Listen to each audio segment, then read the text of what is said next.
یا صاحب الزمان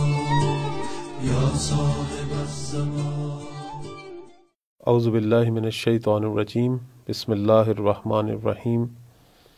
الحمد للہ رب العالمین، والصلاة والسلام علی محمد وآلہ طیبین الطاہرین۔ محترم ناظرین گرامی، آج ہماری گفتگو کا موضوعات مہدویت سے غلط مطلب نکالنا۔ اصل میں آج سے ہم ایک نئی بحث کا سلسلہ شروع کر رہے ہیں۔ بطور کلی ہمارا جو عنوان ہے وہ یہ ہے کہ عقیدہ مہدویت کو لاحق خطرات۔ اس کی پہلی آج نشست ہے، پہلی گفتگو ہے۔ آج ہماری گفتگو کا موضوع یہ ہے کہ مہدویت کے اندر جو بعض موضوعات ہیں ان سے لوگ غلط مطلب لیتے ہیں، غلط نتیجہ نکالتے ہیں۔ اس غلط نتیجہ نکالنے کے کیا نقصانات ہیں، کیا اسباب ہیں اور اس کا رائے حل کیا ہے۔ مثلا روایات کے اندر یہ کہا گیا ہے کہ مولا کے ظہور کا انتظار کرو۔ اسی طرح یہ بھی کہا گیا ہے کہ ان کے ظہور کے لیے دعا مانگو، انتظار فرج۔ تو اب یہ جو موضوع انتظار فرج مطرح ہے، اس کے حوالے سے ہم دیکھتے ہیں کہ ہمارے پاس 4 قسم کے گروہ ہیں۔ ایک گروہ جو ہے وہ مولا کے ظہور کے لیے دعا کرتا ہے، لیکن اس حوالے سے اپنا کوئی کردار ادا نہیں کرتا، چونکہ ظہور کے انتظار کے لیے ہم نے اپنے فرائض بھی ادا کرنے ہیں، ان کے ظہور کا راستہ بھی ہموار کرنا ہے۔ ہاں، وہ جو راستہ ہموار کر رہے ہیں ان کی بات علیحدہ، ہم ان کے بارے میں نہیں گفتگو کریں گے۔ وہ جو منحرف ہیں ان کے بارے میں گفتگو کر رہے ہیں کہ منحرف جو لوگ ہیں وہ برائیاں دیکھتے ہیں، مختلف قسم کی بدعتیں دیکھتے ہیں، تو اس کے مد مقابل اپنا جو وظیفہ ہے جو ہمارے فروع دین میں سے بھی ہے، یعنی امر بالمعروف نہی منکر، اس کو انجام نہیں دیتے، یا مثلا انجام دیتے ہیں تو بہت معمولی حد تک، اس سے بڑھ کر اپنی کوئی ذمہ داری نہیں سمجھتے۔ جبکہ ایک اور گروہ ہے، وہ کہتے ہیں کہ یہ معمولی حد تک بھی انجام نہیں دینا چاہیے، بلکہ وہ یہ کہتے ہیں کہ ہم تو غیبت کے زمانہ میں کچھ نہیں کر سکتے، نہ ہماری ذمہ داری ہے، یہ امام کی ذمہ داری، جب وہ ظہور کریں گے تو وہ یہ تمام امور جو ہے وہ ٹھیک کر لیں گے، لہذا ہمیں کچھ کرنے کی ضرورت نہیں ہے۔ ایک تیسرا گروہ بھی ہے ہمارے معاشرے کے اندر جو یہ کہتا ہے کہ لوگوں کو ان کے حال پہ چھوڑ دیں، جو کرتے ہیں کریں، کیونکہ یہ گناہ کریں گے تو اچھی بات ہے، ظلم و فساد بڑھے گا اور امام کا ظہور جلد ہو جائے گا۔ ایک اور گروہ ہے، وہ یہ کہتا ہے کہ نہ کہ صرف لوگوں کو گناہ سے نہ روکیں، بلکہ خود بھی گناہوں میں شریک ہوں تاکہ جلدی دنیا ظلم و فساد سے بھرے اور امام کا ظہور۔ تو یہ وہ منحرف گروہ ہیں کہ جو مہدویت کے موضوع کے اندر جو انتظار فرج کی جو روایات ہیں یا دعاؤں کا جو حکم ہے، اس سے پھر اس قسم کے جو ہیں وہ نتیجے لیتے ہیں۔ اب اس قسم کا جب عقیدہ یا اس قسم کی جب فکر سامنے آتی ہے تو اس کا نتیجہ کیا ہوتا ہے؟ اس کا نتیجہ یہ ہوتا ہے کہ لوگ گناہوں میں پڑ جاتے ہیں یا گناہوں کے مد مقابل بے حس ہو جاتے ہیں، نتیجتاً ظلم جو ہے وہ پھیلتا ہے اور لوگ جو بھی صورتحال ہو اس پہ راضی ہو جاتے ہیں، ظالمانہ صورتحال ہو پھر بھی راضی ہو جاتے ہیں۔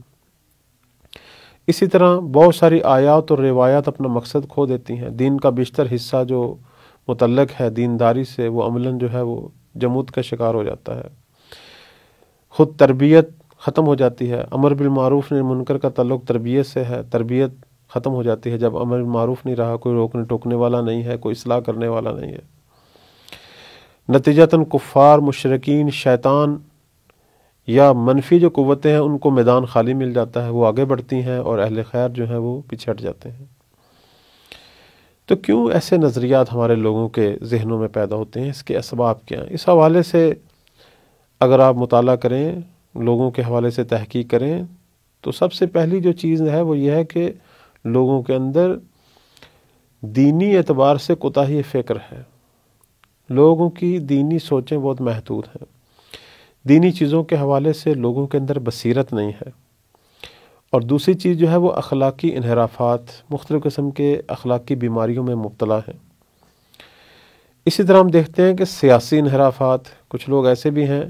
جو ہو سکتا ہے اخلاقی اعتبار سے ٹھیک ہو لیکن سیاسی اعتبار سے جو ہیں وہ ایک ظالم کو، ایک دوسرے لفظوں میں ایک فاسق فاجر کو ووٹ دینے کے لیے تیار ہیں، لیکن کسی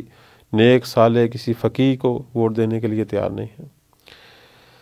اسی طرح ایک وجہ یہ بھی ہے کہ انسان یہ وہم رکھتا ہے، بلکہ اکثر معاشرے میں یہ فکر پائی بھی گئی ہے کہ لوگ یہ سمجھتے ہیں کہ امر بالمعروف نہی منکر یا اصلاح کرنے سے دنیا ٹھیک نہیں ہوگی۔ مولا کے زمانے میں بھی مولا جب آئیں گے تو یہ کام نہیں کریں گے، بلکہ مولا موعظانہ انداز سے سب کو ٹھیک کر دیں گے، ایک ہی شب میں سب ٹھیک ہو جائیں گے۔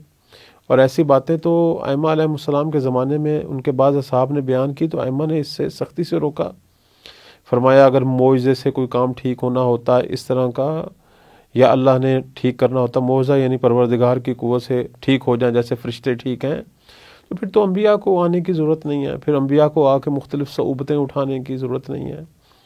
بلکہ امام نے مثال دی تو پھر پیغمبر کو جنگ احد کے اندر اپنا داند شہید کرانے کی ضرورت نہیں ہے، اپنے اصحاب کی جو ہے وہ شہادتیں دیکھنے کی ضرورت نہیں ہے، پھر وہ معجزے سے سارے کام ٹھیک کر دیتے۔ بعض لوگ جو ہے وہ یہ کہتے ہیں کہ اچھے ہدف تک پہنچنے کے لیے کوئی بھی وسیلہ استعمال کیا جائے، ان کا یہ نظریہ ہوتا ہے کہ ہم نے ایک نیک کام کرنا ہے، اس کے لیے کوئی بھی کام کر لیں چاہے وہ برائی کیوں نہ ہو، تاکہ وہ اچھا کام حاصل ہو جائے۔ یہ بھی بات غلط ہے۔ اچھائی کے ذریعے اچھائی تک پہنچا جا سکتا ہے، برائی کے ذریعے تو نہیں کسی اچھے کام تک پہنچا جا سکتا ہے۔ لہذا ایسے لوگ جو ہیں وہ معاشرے میں پھر یہ فکر پھیلاتے ہیں کہ فساد اور برائی اور گناہ زیادہ کرو تاکہ ظہور ہو۔ بعض ایسے لوگ ہیں کہ جو خود ایسا ماحول تیار کرنے کے اندر غلط افکار پھیلاتے ہیں اور پھر غلط عمل کی طرف جو ہے وہ لوگوں کو دعوت دیتے ہیں، تاکہ زمانہ جو ہے وہ جلدی ظلم و ستم سے بھرے، گناہوں سے بھرے، اور وہ لوگ جو ہیں یہ کام کریں یا لوگوں کو اس کام کے لیے ماحول تیار کر کے دیں تاکہ امام کا ظہور ہو۔ تو خلاصہ یہ ہے کہ اس طرح کے نظریات اور ان کی وجوہات جو ہیں وہ کافی ساری ہیں۔ اب ہم نے یہ دیکھنا ہے کہ ہم اس کے مد مقابل جو ہے وہ کیا راہ حل جو ہے وہ لوگوں کو دیں۔ سب سے پہلی بات جو ہے ہم لوگوں کو یہ کہیں گے کہ احادیث اور روایات کے اندر معجزے سے سب امور کا ٹھیک ہونا بیان نہیں ہوا، بلکہ امام اور ان کے انصار نے کوششیں کرنی ہیں، اور ان کوششوں میں ایک یہی امر بالمعروف نہی منکر ہے، اور یہ اصلاح کرنے کی کوشش ہے۔ یعنی سب سے پہلے انہوں نے اپنی اصلاح کرنی ہے، اپنے گھروں کی اصلاح کرنی ہے، پھر ایسا اپنی سوسائٹیوں کی اصلاح کرنی ہے۔ انہوں نے برائی سے لڑنا ہے، برائی کو ختم کرنا ہے، اور یہ کام زمانہ غیبت سے شروع ہوگا، بالآخر اتنی وسعت تک پہنچے گا کہ ایک امام کا ظہور ہو، اور پھر امام کی سربراہی میں یہ کام پوری دنیا کے ہر گوشے میں پہنچے گا، اور دنیا سے جو ہے یہ تمام برائیاں جو ہیں وہ ختم ہوں گی، یہ ظلم و ستم ختم ہوگا، یہ کفر و شرک ختم ہوگا، اور دین حق اپنے تمام زرعی اصولوں کے ساتھ پوری دنیا پر جو ہے وہ حکمران ہوگا۔ اور اس حوالے سے ہم بعض روایات دیکھتے ہیں کہ روایات کے اندر یہ آتا ہے، جیسے کہ مولا امام صادق علیہ السلام فرماتے ہیں کہ جب ہمارے قائم علیہ السلام قیام فرمائیں گے تو ان کے جو انصار ہیں وہ سواریوں پر بیٹھے ہوں گے اور ان کے جسموں سے پسینہ بہے گا، تو سب فقط زینوں پر یعنی سواریوں کی حالت میں خون و پسینہ گرائیں گے اور اسی سواری کی حالت میں ہی سوئیں گے۔ یعنی اس کا مطلب یہ ہے کہ اس قدر کام کریں گے، اتنی کوشش کریں گے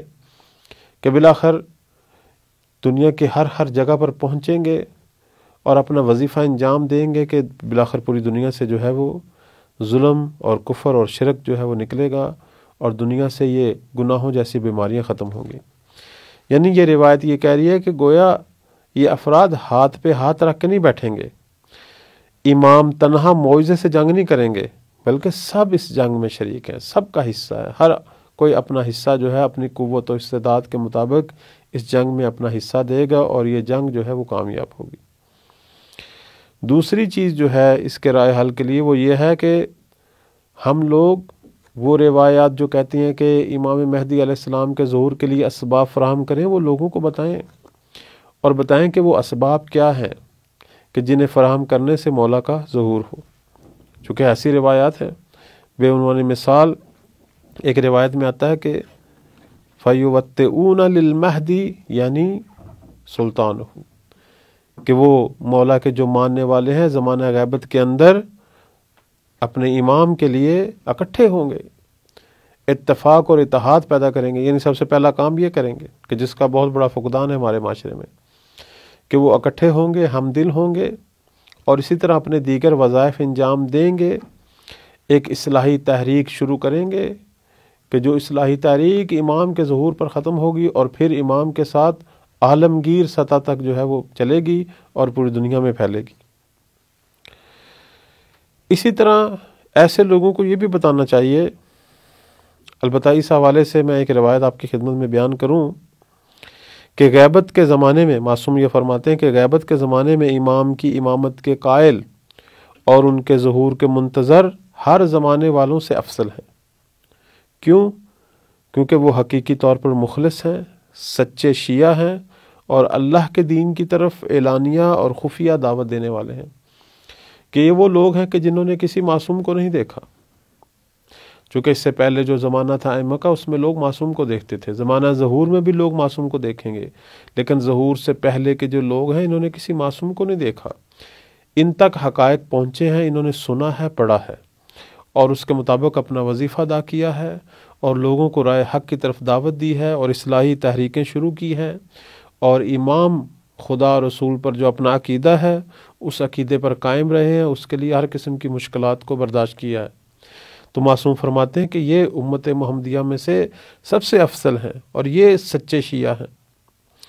اسی طرح جو ایک نقطہ اور ایسے لوگوں کے لیے بتایا جاتا ہے وہ یہ کہ ٹھیک ہے، انسان اگر سب کی اصلاح نہیں کر سکتا تو اس کا یہ مطلب نہیں ہے کہ وہ اپنی اصلاح نہیں کر سکتا، وہ اپنی اصلاح کرے، جہاں جہاں تک اس کی استطاعت ہے وہ اصلاح کرے، جہاں جہاں تک وہ سمجھتا ہے کہ میری بات چلے گی وہاں تک وہ کام کرے، اور یہ وظیفہ اس سے کبھی بھی ساقط نہیں ہوگا۔ اور آخری بات جو ہے ان لوگوں کے لیے وہ یہ کرنی چاہیے کہ جناب یہ نظریہ کہ انسان جلد ظہور کے لیے کوشش کرے چاہے گناہ کے ساتھ کیوں نہ ہو، یہ نظریہ غلط ہے، کیونکہ امام مہدی علیہ السلام وہ ہیں کہ جو دنیا سے گناہ ختم کرنے کے لیے آ رہے ہیں، جو دنیا سے ظلم و فساد ختم کرنے کے لیے آ رہے ہیں۔ تو کیسے ہو سکتا ہے کہ ان کے ظہور کے لیے ظلم و فساد کیا جائے، ان کے ظہور کے لیے گناہ کیا جائے؟ گناہوں کا نتیجہ کبھی بھی نیکی نہیں ہے، برائیوں سے نیکی متولد نہیں ہوتی، برائیوں سے نیکی ظاہر نہیں ہوتی۔ ان کی حکومت تک پہنچنے کے لیے، ان کے ظہور تک پہنچنے کے لیے راستہ بھی نیکیوں کا راستہ ہے، جس راستے میں نہ ظلم ہے، نہ شقاوت ہے، نہ ریاکاری ہے، نہ جھوٹ ہے۔ کبھی بھی مقدس ہدف تک پہنچنے کے لیے گناہ نہیں کرنا چاہیے، کیونکہ گناہ سے گناہ پیدا ہوتا ہے، کبھی بھی ظلم سے جو ہے وہ عدل سامنے نہیں آتا۔